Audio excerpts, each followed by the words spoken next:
제가 이 책을 되게 준비 많이 했던 이유는 저희 이제 귀엽게 안 봐주셔도 돼요. 저희 이제 전문가입니다.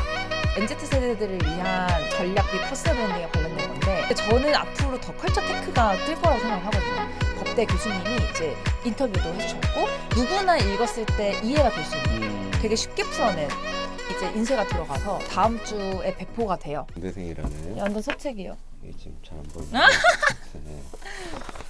그래서 이 책을 이게 처음 쓴 책이다. 완전 처음이에요. 자, 음대생들이 음악을 전공하게 된 계기, 그다음 연습보다 더 중요한 것이 많다. 시대의 흐름을 잘 이용하자. 콜라보, 편견 깨기, 그리고 진정한 행복이란 어떻게 해야 되냐. 23살이 무슨 행복을 진짜. 음대에 갇혀 있지 않고 다양한 사람들이 Q&A 식으로 많이 돼 있네요. 그러니까 음악이랑 관련되어 해보고. 있는 직업을 하는 사람들이었어요. 저 음악 교사님이랑도 인터뷰하고 수많은 사람들과 인터뷰를 하면서 음악과 관련된 음대생들이 갈 수 있는 방향성이 어떤 게 더 있을 것인가 이걸 그쵸. 본인이 직접 부딪히면서 그걸 정리를 해서 책으로 쓰게 된 거네요. 네. 근데 이게 베스트셀러가 됐다고. 그쵸. 그런 것도 있었고 책을 처음 내는 게 힘들지 내고 나서 그 다음은 쉽거든요. 네. 근데 그 처음이 너무 힘들어서 보통 사람들은 중간에 포기할 것 같은 거예요. 네. 이 포트폴리오를 가지고 책을 내려고 하는 사람들이 내가 올인원으로 컨설팅부터 한번 진행을 해주는 걸 돈을 받아봐야겠다. 그러니까 결국에는 본인이 이거 책을 한번 써보고 책 출판사까지 오게 된 그 계기가 이게 없으니까 책을 써본 거죠. 그쵸. 써봤는데 책 쓰니까 괜찮은 거예요. 괜찮고 그래서 이거를 책을 또 쓰는데 또 여러 가지 어려움들을 그쵸. 본인이 직접 겪어보고 예. 나중에 다른 사람들 책을 쓰려면 이렇게 했으면 더 좋겠다. 네, 그쵸. 라는 거를 사업화를 한 거네요. 네. 결국에는. 그래서 그때는 뭐 올인원 컨설팅만 했다면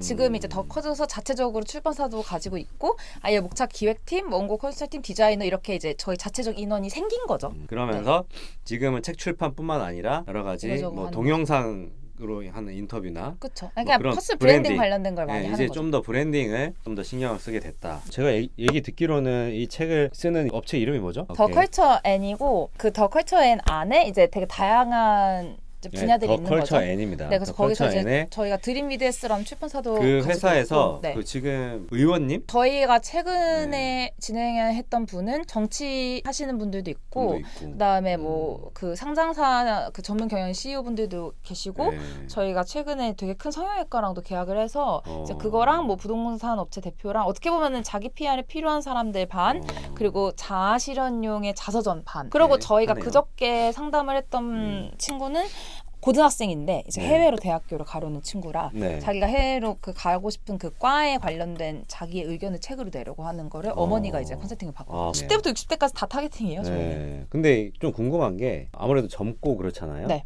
나이가 아직 29밖에 안 됐고 의원님이나 그런 뭐 CEO님이나 이런 나이가 좀 있으실 텐데 그쵸. 그런 분들이 어떤 부분을 보고 믿고 맡기는 걸까요? 중요한 질문이긴 한데 네. 저 같은 경우는 제가 기가 안 눌려요. 저희 회사는 이렇게 딱딱딱 하고 제가 했던 건 이거고 저희 회사에서 이거 하고고 이렇게 하려면 하세요. 영업 같은 것도 많이 안 하고 오히려 떡 부러지고 일단은 제가 어떤 얘기를 했을 때 다 설득이 되셨냐면 출판사들은 많지만 그리고 뭐 이런 원고 컨설팅 해주는 데도 많긴 하지만 그러니까 어떤 게 좀 달라요? 자기가 매년 네. 책을 일단 지금 6, 7년 동안 매년 책을 낸 사람 저인데 책을 한 권 내고 프로세스 하는 건 쉬운데 근데 매년 책을 냈기 때문에 계속 간소화가 되고 엄청 합리적인 방법들이 계속 생각이 나는 거죠. 그러니까 저도 생각하면 신기한 게 좀 다르다고 생각하는 게 네. 출판사들 많을 것 같은데 네. 그냥 고객들의 책을 내주는 출판사지 네. 그 출판사 대표가 계속 출판을 하진 않을 거 아니에요. 그쵸. 그 차이점이 있네. 그러니까 자기가 클라이언트 입장에도 있어 보는 거지 실제로. 네. 그래서 이런 부분을 이렇게 수정하면 좋겠다. 이런 게 반영이 되기 때문에 더 합리적인 과정들이 나오고 컨설팅을 할 때 이렇게 하면 더 좋을 것 같고 내가 해보면 알잖아요. 네. 저도 변호사인데 사실 저는 뭐 소송을 할 일이 있으면 안 되겠죠. 안 되는데 저도 만약에 뭐 그런 일이 있으면 제가 직접 소송을 해보면 의뢰인들이 이런 걸 느끼겠다. 예, 그러면서 이런 서비스를 해주면 더 좋겠다. 이런 거를 양방향에서 이렇게 아는 거기 때문에 이게 저는 차별화가 된다고 보거든요. 그래서 많은 사람들이 대표가 아직 그렇게 나이가 많지는 않지만 얘기를 해보면 전문성을 느끼는 것 같고 모든 사업에서 뭐 나이나 이런 건 중요하지 않다. 본인의 전문성이 중요하고 그 전문성을 그 학과를 안 나와도 음대를 나왔지만 본인이 열심히 해서 이런 걸 충분히 만들 수 있다. 이런 중요한 점들이 있는 것 같습니다. 그러면 사업에서 가장 중요하다고 생각하는 게 있을까요? 사업에서 제일 중요한 건 자기 확신. 안 될 것 같아서 밀어붙이는 실행력이 있어야 되는 거예요. 실행력. 네. 정말 실행력이 중요한 것 같아요. 그 시간 관리. 크게 세 가지로 한번 얘기를 해볼게요. 일단 자기 확신. 된다는 생각을 일단 해야겠죠. 네. 수많은 수많은 지금 젊은 분들이 뭐 아프니까 괜찮아 뭐 이런 책 읽으면서 물론 그것도 좋은데 금수저 동부저에 태어나지 않으면 난 힘들어. 포기해버리는 사람들은 그냥 거기 머물겠죠. 난 할 수 있다 라는 일단 자기 확신이 들어야 되고, 실행력, 어떤 생각이 들면은 그거를 실행을 해야 되는 거죠. 그 실행력을 위해서 또 좋은 어떤 습관이 있죠. 메모의 습관. 메모하는 습관. 네. 그래서 제가 서진한테 많이 배웠습니다. 저도 지인들 만나면은 얘기하다 보면 생각나면 바로 핸드폰 켜서 맞아요. 메모. 이렇게 메모를 하거든요. 그러면서 그 좋은 아이디어를 다 남겨놓고 그거를 나중에 실행을 직접 하고, 그 다음에 또 시간 관리? 시간 관리 어떻게 하나요? 그러니까 시간 관리라는 게 그냥 열심히 산다 이런 느낌이 아니라 네. 그게 공부는 내가 10시간 하면은 이게 아웃풋이 정확했잖아요. 사업은 근데 내가 막 24시간 중에서 14시간 한다고 잘 되고 8시간 한다고 잘 안 되는 게 아니거든요. 저 같은 경우는 짜투리 시간을 오히려 기획을 되게 많이 해요. 예를 들면은 뭐 일부러 제가 머리가 너무 복잡하면 차 안 타고 대중교통만 이용하거든요. 네네네. 그 대중교통 이용할 때의 생각 정리 다 해요. 아. 왜냐면 제가 똑같이 실험을 해봤는데 집에서 고민이 있어서 컴퓨터 앞에서 제가 한글로 치면은 3시간 동안 제가 글을 썼는데 결국 결론이 안 나거든요. 네. 근데 버스나 지하철 계속 10분 뒤에 야, 내려야 이거 되고 꿀팁입니다, 20분 여러분. 뒤에 네. 내려야 되고 네네. 그 일단은 내가 이 좁은 공간에 혼자 있는 것보다 저 같은 경우는 주변 정신이 없으면 더 집중이 잘 돼요. 깊이 생각해서 되게 힘들 것 같은 게 되게 갑자기 생각보다 별거 아니었네? 이렇게.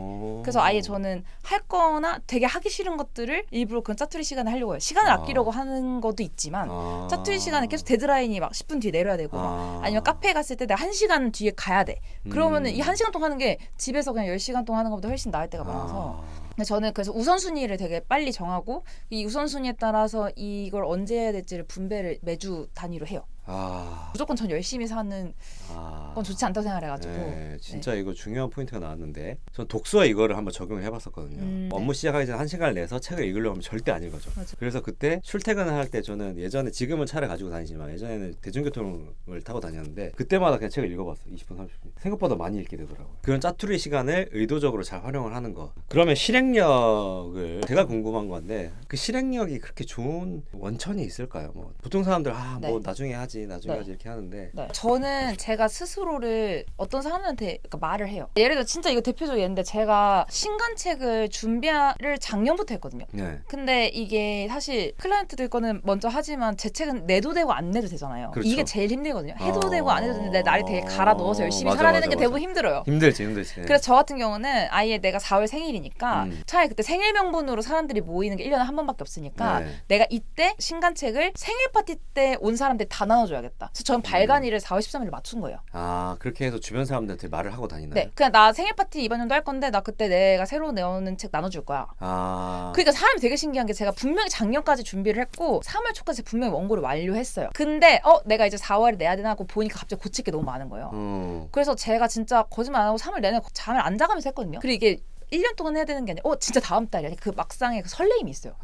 내가 진짜 한 달만 갈아 넣으면 된다. 이 한 달 동안 집중해서 했던 게 6개월 동안 한 것보다 많았어요. 이게 정확한 방향성이 갑자기 잡힌 거예요. 닥치니까. 그러니까 이제 여기서 핵심은 나 자신에게 데드라인을 주는데 그거를 그냥 나만 알고 있으면 안 되니까 주변 사람들한테 공표해서 그쵸. 이걸 할 수밖에 없는 상황에 나를 몰아붙이는. 그래서 실행을 다삭 하게 되는. 왜냐면 그 계기가 없으면 안 움직여요.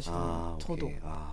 저도 변호사 채널이 하나 있는데 새로운 채널 하나 해야겠다 생각은 하고 다니다가 1년이 넘어서 사실 생각만 하고 다니다가 처음에 실행을 하게 된 게 처음에 서진이한테 얘기를 한 거죠. 이거 할 거야. 얘기를 하게 되니까 저도 준비를 하게 되더라고요. 맞아요. 그래서 하게 된 거예요. 이거 진짜. 아니면 체크하는 사람을 두던가. 네, 자신의 생각을 주변 사람한테 얘기를 하고 다녀라. 자, 그러면 또 궁금한 게 만약에 20살로 다시 돌아간다면 그러면 어떤 삶을 살고 싶을 것 같아요? 근데 저 사실 하고 싶은 거 다 해가지고 그때 돌아가도 후회가 없어요. 비슷할 것 같아. 네. 야, 이제 여러분 이런 삶을 살아야 됩니다, 진짜. 좀 더 남자를 많이 만나볼 거고요. 생각이 너무 많아서 항상 썸만 타고 사귀지 않았어요. 진짜? 그런 거? 더 안 해본 건 아닌데. 별도로. 네, 그렇죠. 또 많이 느끼는 게 뭐냐면 부자의 기준이 뭘까 이런 게 이거 사실 되게 할 말이 많은 것 같긴 한데, 왜냐면 돈만 많은 게 부자는 아닌 것 같아요. 제가 느끼는 거는 자기가 하고 싶은 걸 하면서 어떤 부도 쌓고 이런 게 진짜 부자인 것 같아요. 그런 게 좀 부럽더라고요. 예를 들어서 서진이도 지금 돈을 되게 많이 벌지만 우리가 왜 부자가 되고 싶어 하나요? 제가 생각하기로는 행복하기 위해서인데. 그쵸. 진짜 돈만 많으면 그게 물론 행복할 수도 있지만 대부분 사람들은 좀 허무함을 느끼는데, 그쵸. 서진이는 뭔가 자기 하고 싶은 걸 하면서 돈이 자연스럽게 따라오는, 이게 저는 베스트라고 생각을 합니다. 그래서 20살로 돌아가지만 후회가 없는 거죠. 왜냐면 자기 하고 싶은 거 다 해봤으니까. 이 채널을 구독하시는 여러분들도 이런 삶을 충분히 살 수 있다고 생각을 해요.